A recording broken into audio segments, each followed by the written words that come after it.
Good morning students. हम लोग आचार्य महावीर प्रसाद द्विवेदी जी की रचना महाकवि माघ का प्रभात वर्णन नामक जो निबंध है उसका हम लोग अध्ययन कर रहे थे। चलिए आगे देखते हैं। दिगंगनाओं के द्वारा खींच खांच कर किसी तरह सागर की सलिल राशि से बाहर निकाले जाने पर सूर्य बिंब चमकता हुआ लाल लाल दिखाई दिया। अच्छा बताइए तो सही, यह इस तरह का क्यों है? हमारी समझ में तो यह आता है कि सारी रात पयोनिधि के पानी के भीतर जब यह पड़ा था तब बड़वाग्नि की ज्वाला ने इसे तपाकर खूब दहकाया होगा। तभी तो खैर के जले हुए कुंदे के अंगार के सदृश लालिमा लिए हुए यह इतना शुभ्र दिखाई दे रहा है। अन्यथा आप ही कहिए, इसकी इतने अंगार गौर होने का और क्या कारण हो सकता है? यहाँ पे बच्चों, ये जो महावीर प्रसाद द्विवेदी जी हैं, उन्होंने प्रश्न किया है कि सूर्य के लाल होने का आखिर क्या कारण है। तो ये यहाँ पे बताना चाह रहे हैं। यहाँ पे इन्होंने क्या किया है, इस सूर्य के लाल होने की अद्भुत कल्पना की है कि वो क्यों इतना अधिक लाल दिखाई दे रहा है। यहाँ पे कह रहे हैं कि दिगंगनाओं के द्वारा, यानी कि दिशाओं रूपी जो स्त्रियां हैं, उन्होंने किसी तरीके से खींच खींच कर, अभी तक आपने इससे पहले देखा था ना कि उन्होंने खींच कर उसको ऊपर लाने का प्रयास किया।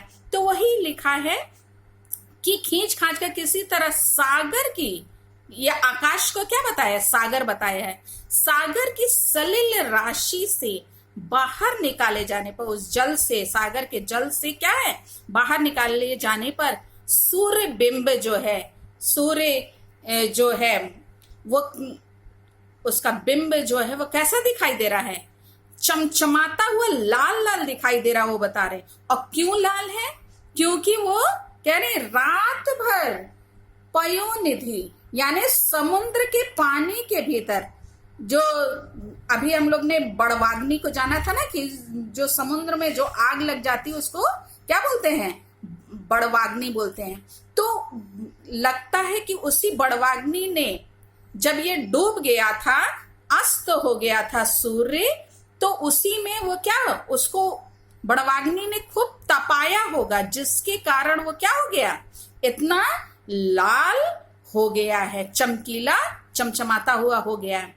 तभी तो खैर के जले हुए कुंदे के अंगार, यहाँ खैर के जले हुए कुंदे, खैर की लकड़ी के बारे में यहाँ वर्णन है कि उसकी लकड़ी के जले हुए अंगारे के समान वो दिखाई दे रहा है। बच्चों जानते हैं खैर की लकड़ी जो है आजमगढ़ जिले के खैर नामक नगर में जो है सबसे ज्यादा पाई जाती है। ये इस लकड़ी की विशेषता है कि जब इसको हम जलाते हैं तो क्या है, इसका अंगारा खूब चमचमाता हुआ लाल दिखाई देता। तो उसी के समान इसको बताए। ये बच्चों खैर की जो लकड़ी होती है ना, इसको जब उबालते हैं तो उससे जो है जो रस निकलता, उसको जब जमा दिया जाता है तो वो पान में जो कत्था लगाया जाता है ना, वो उसी से बनता है, जो कत्था जो है उसी से बनता है। और बच्चों इस खैर की लकड़ी की विशेषता है कि इसमें बबूल की लकड़ी में से गोंद निकलता है ना, इसमें भी वैसा ही गोंद निकलता है, इसलिए इसको बबूल की लकड़ी के समान भी बताया जाता है। तो ये रही खैर की लकड़ी। तो उसी के समान क्या बताया यहाँ पे कि सूर्य जो है वो उज्जवल लाल एकदम दिखाई दे रहा, शुभ्र लिखा है, शुभ्र दिखाई दे रहा है? अन्यथा आप ही कहिए, इसकी इतने अंगार गौर होने का और क्या कारण हो सकता है? तो यहाँ पे कवि बताना चाह रहे हैं कि इसके इतने लाल होने का और कोई, इतना चमकीला होने का और कोई कारण दिखाई नहीं देता। ये इसी के कारण कि उसको रात भर बड़वाग्नि ने, समुद्र की आग ने क्या है, खूब इसको तपाया है। आगे देखिए बच्चों, सूर्य देव की उदारता और न्यायशीलता तारीफ के लायक है। ये सूर्य देव को क्या बताया है कि वो उदार स्वभाव वाले हैं, न्यायशील हैं। तरफदारी तो उसे छू तक नहीं गई, पक्षपात की तो गंध तक उसमें नहीं। देखिए ना, उदय तो उसका उदयाचल पर हुआ, पर क्षण ही भर में उसने अपने नए किरण कलाप को उसी पर्वत के शिखर पर नहीं, प्रत्युत सभी पर्वतों के शिखरों पर फैलाकर उन सबकी शोभा बढ़ा दी। यहाँ बताया जा रहा है सूर्य की विशेषता कि सूर्य देव कैसे हैं, उदार हैं। वो चाहते तो क्या करते, केवल जिस दिशा से उनका उदय हुआ है उसी दिशा को वो आलोकित करते, उसे ही वो प्रकाशित करते, उसी पर अपनी किरणों को बिखेरते। लेकिन उदारता और न्यायशीलता के गुणों के कारण उन्होंने केवल उदयाचल पर्वत को ही जो है अपने किरणों के जाल से अपने प्रकाशित ही नहीं किया, बल्कि अन्य पर्वत शिखरों पर भी वो अपनी शोभा को उन्होंने क्या है, बिखेरा और प्रकाश को फैलाया। उसकी इस उदारता के कारण इस समय ऐसा मालूम हो रहा है जैसे सभी भूधरों ने अपने शिखरों, अपने मस्तकों पर दोपहरिया के लाल लाल फूलों के मुकुट धारण। यहाँ बताया जा रहा है कि दोपहर के समय जो पुष्प जो हैं खूब लाल लाल रंग के खिले हुए होते हैं, उसके समान जो है फूलों के, जैसे लग रहा है कि अन्य पर्वत भी वो जैसे लाल फूल दोपहर में होते हैं ना, वैसा ही उन्होंने क्या कर लिया, मुकुट धारण कर लिया। मतलब कि उनकी किरणें उस पर्वत पर पड़ रही हैं जो कि किसके समान लग रही हैं, लाल लाल फूलों के मुकुट के समान लग रही हैं। सच है, उदारशील सज्जन अपनी चारों चरित्रों से अपने ही उदय देश को नहीं वरन अन्य देशों को भी आप्यायित करते हैं। यहाँ पे इन्होंने बहुत सुंदर वर्णन किया है। सूर्य देव के समान ही जो सज्जन पुरुष होते हैं वो केवल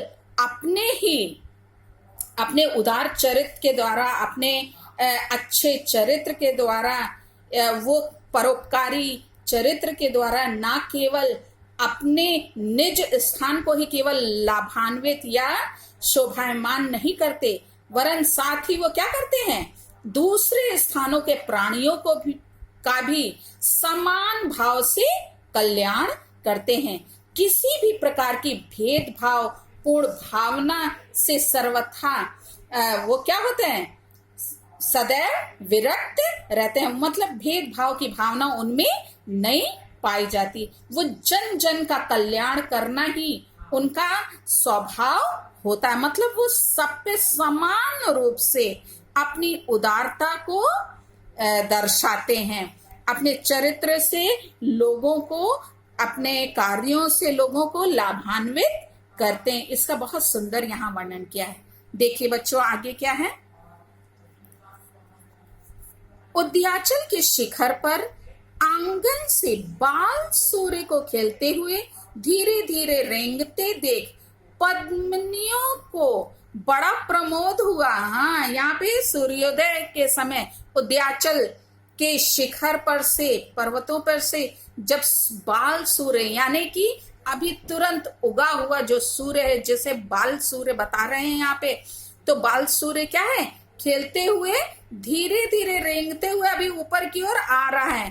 तो पद्मिनियों यानी जो कमलिनियां हैं वो क्या है, उन लोगों को बहुत प्रमोद हुआ, यानी कि वो उसको देख करके अत्यधिक प्रसन्न हुई। सुंदर बालक को आंगन में जानु पानी चलते देख स्त्रियों का प्रसन्न होना स्वाभाविक है। यहाँ पे बताया जा रहा है कि जिस प्रकार से जो स्त्रियां होती हैं, छोटे बच्चे को आंगन में बकैया चलते हुए हैं अपने चलते देख करके स्त्रियों का प्रसन्न होना क्या है, स्वाभाविक है। उनको देखकर वो प्रसन्न हो जाती हैं। वैसे ही ये जो पद्मिनियां हैं वो भी क्या है, इसको देख करके क्या है, प्रसन्न हो रही हैं। तो यहाँ पे द्विवेदी जी ने मर्म स्पर्शी जो है कल्पना करते हुए इस सूर्य का यहाँ बड़ा सुंदर वर्णन यहाँ पे किया है। देखिए बच्चों, अतएव उन्होंने अपने कमल मुख के विकास के बहाने हंस हंस कर उसे बड़े ही प्रेम से देखा है। यहाँ पे जो कमल क्या हो रहे हैं, विकसित हो रहे हैं। तो कमल मुख के विकास के बहाने उन्होंने क्या किया, हंस हंस कर, मतलब कि खिल करके, विकसित हो करके उन्होंने क्या किया, अपने प्रेम को प्रदर्शित किया, अपने सूर्य देव के प्रति अपने प्रेम को उजागर किया। यह दृश्य देखकर मां के सदृश अंतरिक्ष देवता का हृदय भर आया। वह पक्षियों के कलरव के मिस बोल उठी, आजा आजा, आ बेटा आ।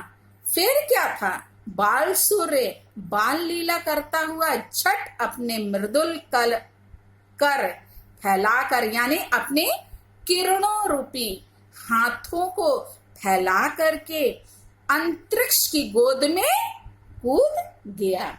यहाँ पे क्या हुआ है बच्चों, यहाँ पे वर्णन है कि जो बाल सूर्य है उसको उस पर ये मुग्ध हो गई, और मुग्ध होके क्या हुआ, पक्षियों के चहचहाने के बहाने आ बेटा कहकर उसको पुकारने लगी, और प्रकृति रूपी माता के इस ममतापूर्ण दुलार से बाल सूर्य जो है क्या हो गया, अत्यधिक प्रसन्न हो गया, और वो जल्दी से ऊपर की ओर आ गया। यहाँ पे कहा क्या जा रहा है कि ये रश्मि यानी जो किरण है, रश्मि रूपी जो सुकोमल हाथ है, हाथों को फैलाकर आकाश देवी की गोद में वो क्या पड़ा, कूद पड़ा। उद्याचल पर उदित होकर जरा ही देर में वह आकाश में आ गया। मतलब कि उद्याचल से जहां उसका उदय हुआ था वहां से वो शीघ्र ही आकाश में ऊपर आ गया।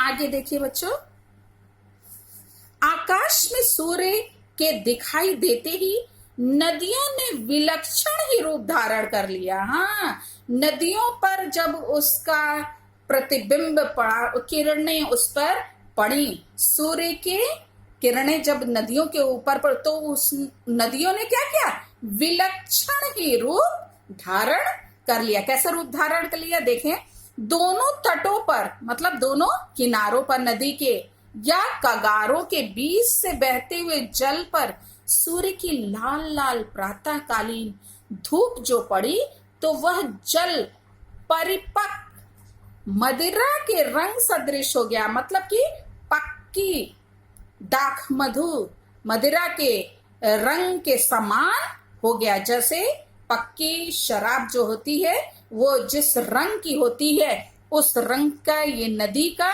जल दिखाई देने लगा। अतएव ऐसा मालूम होने लगा जैसे सूर्य ने किरण बाणों से अंधकार रूपी हाथियों की घटा को सर्वत्र मार गिराया हो। इस जल को देख करके यहाँ पे जो लेखक है वो कह रहे हैं कि ऐसा लग रहा है कि अंधकार रूपी हाथियों का कोई समूह हो, और उसको सूर्य ने अपनी किरण बाण से क्या कर दिया, मार गिराया है। और क्या किया, उन्हीं के घावों से निकला हुआ रुधिर यानी रक्त जो है बहकर नदियों में आ गया, और उसी के मिश्रण से उनका जल लाल हो गया। कैसे लाल हो गया, हाथियों के घायल शरीर से बहा हुआ जो रक्त है, जो खून है, वो कहाँ बह करके नदियों के जल में मिल गया हो और उसी के मिश्रण से उनका जल लाल हो गया हो। कहिए यह सूझ कैसी है, बहुत दूर की तो नहीं। यहाँ पे इन्होंने ये वर्णन किया है। आगे देखिए, तारों का समुदाय देखने से ये सब बच्चों प्रातःकालीन और दिन के सुंदर वातावरण का ये बड़ा सुंदर इन्होंने वर्णन किया है। तारों का समुदाय देखने से बहुत भला मालूम होता है। ये सच है, यह भी सच है कि भले आदमियों को ना कष्ट ही देना चाहिए और ना ही उनको उनके स्थान से च्युत ही करना या हटाना ही चाहिए। च्युत मतलब पद से हटाना, ठीक है। तो यहाँ पे ये कह रहे हैं तारों के समुदाय को देखने से मालूम होता है, ये सच है, यह भी सच है कि भले आदमियों को ना कष्ट ही देना चाहिए, परंतु यहाँ पे क्या लिखा है, परंतु सूर्य का उदय अंधकार का नाश करने के लिए होता है और तारों की श्रीवृद्धि अंधकार ही की बदौलत है। यहाँ पे वर्णन है इस बात का कि लेखक कह रहे हैं कि सूर्य देव ने क्या किया, जब वो उदित हुए तो उन्होंने अंधकार का समूल नाश कर दिया और केवल उसी का नाश नहीं किया बल्कि तारों के समुदाय को भी उन्होंने वहां से क्या कर दिया, दूर कर दिया, मतलब उसे भी भगा दिया। और क्यों भगा दिया, क्योंकि यहाँ पे वर्णन है ना कि यहाँ पे ये बताना चाह रहे हैं कि जिस प्रकार से गेहूं के साथ क्या होता है, घुन भी पीसा जाता है, उसी प्रकार से यहाँ पे जो अंधकार के साथ तारों के समूह का भी इसीलिए नाश हुआ है। क्यों, क्योंकि तारे क्या करते हैं, अंधकार की यानी वो शोभा को बढ़ाते हैं। रात्रि जो अंधकार में होती है उसकी शोभा को कौन बढ़ाता है, तारे बढ़ाते हैं। तो इसलिए चूंकि वो उसके क्या है, साथी हैं, इसलिए उसका भी इन्होंने क्या कर दिया, नाश कर दिया। यहाँ पे वर्णन है क्योंकि वो उसके क्या है, सहयोगी हैं। सूर्य समझता है कि तारे भी उसके शत्रु हैं क्योंकि वो रात्रि के अंधकार के क्या है, सहयोगी हैं। वो उसकी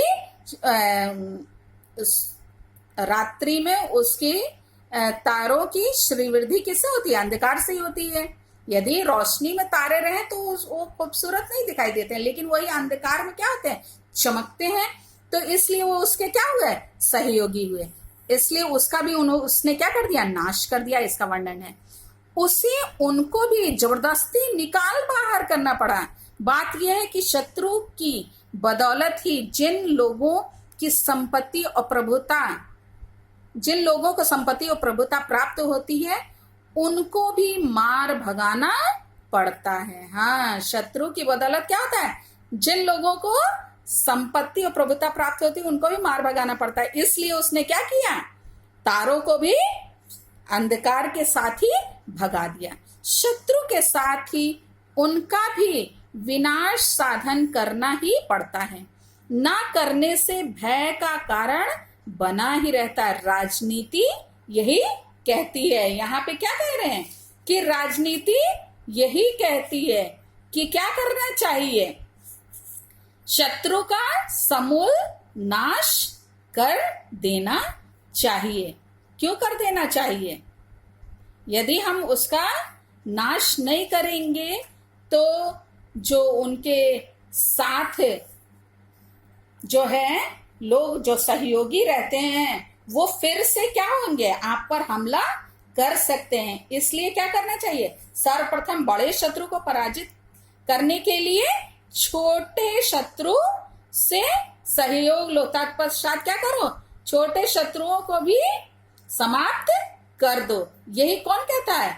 राजनीति कहती है। मतलब कि यहाँ पे राजनीति का कूटनीतिज्ञ ये सिद्धांत बता रहे हैं कि हमें शत्रु को कभी कम नहीं समझना चाहिए, उसका जड़ से विनाश करना बहुत जरूरी होता है। तो ये बच्चों रहा, इसमें ढेर सारे क्वेश्चन बन सकते हैं।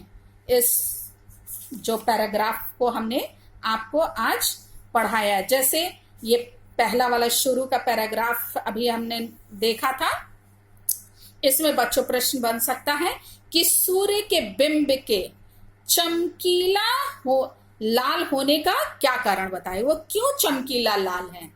ठीक है, तो हाँ आप सब बता सकते हैं किसके कारण। वो बड़वाग्नि ने क्या किया है, रात भर जब वो डूब गया सूर्य, तो उसको बड़वाग्नि ने रात भर तपाया, जिसके कारण वो क्या है, चमकीला लाल उसको बताया गया है। फिर क्वेश्चन बन सकता है कि खैर की लकड़ी की क्या विशेषता बताई गई है। हमने आपको खैर की लकड़ी की विशेषता बताई क्या है कि वो जब उसको जलाया जाता है तो उसका अंगारा कैसा होता है, बहुत ज्यादा चमकीला और बहुत दहकता है, मतलब एकदम लाल हो जाता है। फिर एक और क्वेश्चन बन सकता है कि सूर्य बिंब लोहे के लाल धधकते गोले के समान तो क्या होता है, चमकीला दिखाई देता है। तो क्वेश्चन बन सकता है कि वो किसके समान, तो लाल धधकते हुए गोले के समान चमकीला दिखाई देता है, मतलब सूर्यबिंब कैसा दिखाई देता है, क्वेश्चन बन सकता है ना। तो आप उत्तर ये लिख सकते हैं। फिर अगले पैराग्राफ में क्वेश्चन इसमें बन सकता है कि सूर्य के स्वभाव के संबंध में लेखक ने क्या कहा है। तो सूर्य के स्वभाव के संबंध में लेखक ने क्या कहा है कि वो उदार स्वभाव वाला है, न्यायशील है, वह सभी के लिए समान रूप से हितकारी है, किसी के साथ भी वो पक्षपात करने और अपने पराये की भावना उसमें बिल्कुल भी नहीं है। ये क्वेश्चन बन सकता है। फिर क्वेश्चन बन सकता है कि सूर्य देव के कि सभी के प्रति समानता के संदर्भ में इन पंक्तियों में क्या कहा गया है।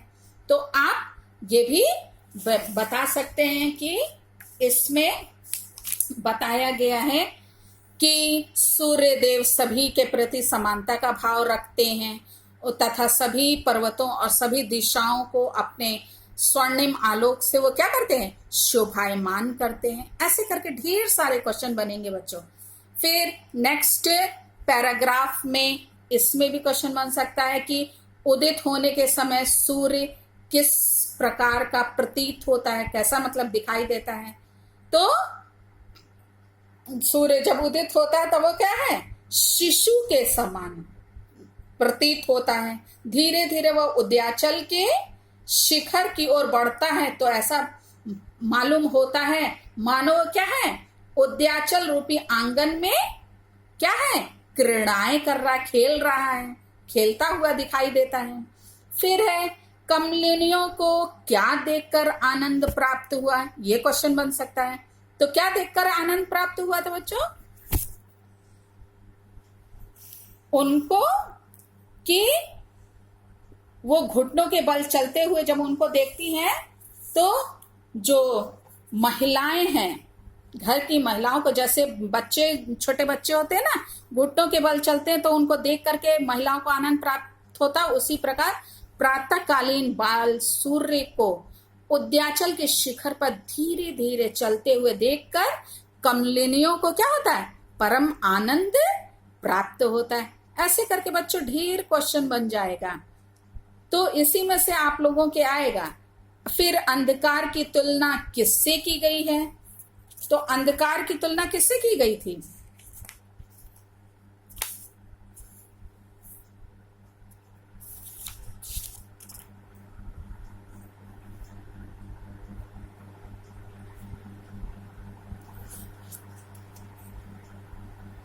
यहां पे बच्चों